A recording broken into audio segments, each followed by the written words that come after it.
Aaradhya tutorial में आप सबका स्वागत है। आज मैं छोटी कक्षाओं विशेषकर 4, 5, 6 और 7 के बच्चों के लिए कुछ अनौपचारिक पत्र लेकर आया हूं।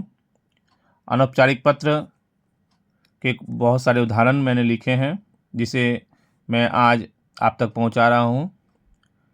एक सबसे पहला जो अनौपचारिक पत्र है यह है बड़े भाई की शादी में मित्र को आमंत्रण पत्र।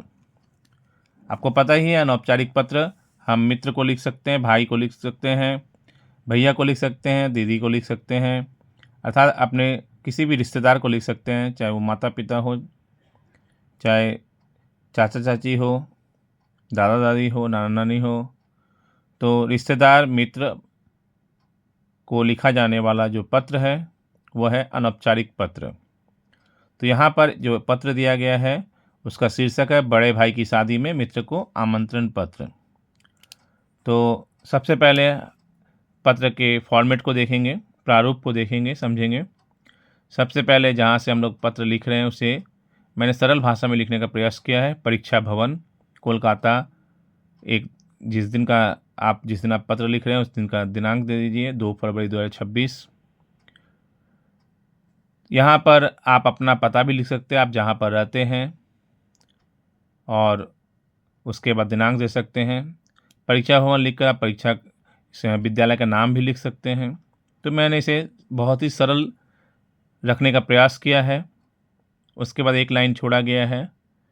फिर मित्र को जो लिख रहा हूँ मैं उसे मेरे मित्र आदित्य, सप्रेम नमस्ते या सदा प्रसन्न रहो, इस तरह की बातें लिखते हुए पत्र का जो मूल रूप है उसे मैंने आरंभ किया यहाँ पर कि मैं ठीक ठाक हूँ, तुम कैसे हो।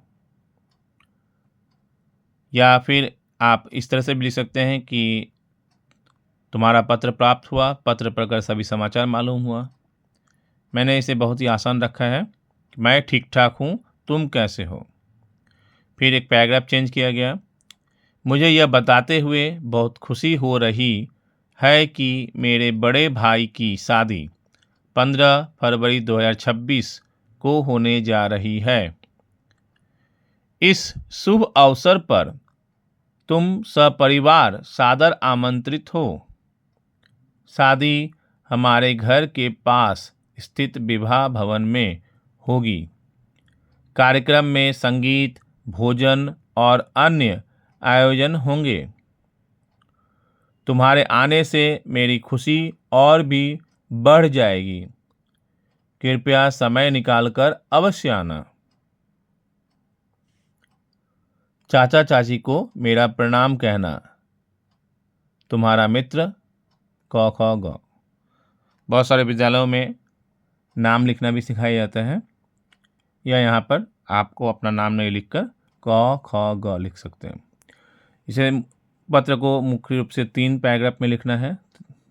पहला पैराग्राफ में बहुत ही छोटा, और जो मेन जो बॉडी है पत्र का, जो जहाँ पर हमें पूरी तरह से वर्णन करना है पत्र को, उसे थोड़ा बड़ा रखना है और अंत में समापन करना है।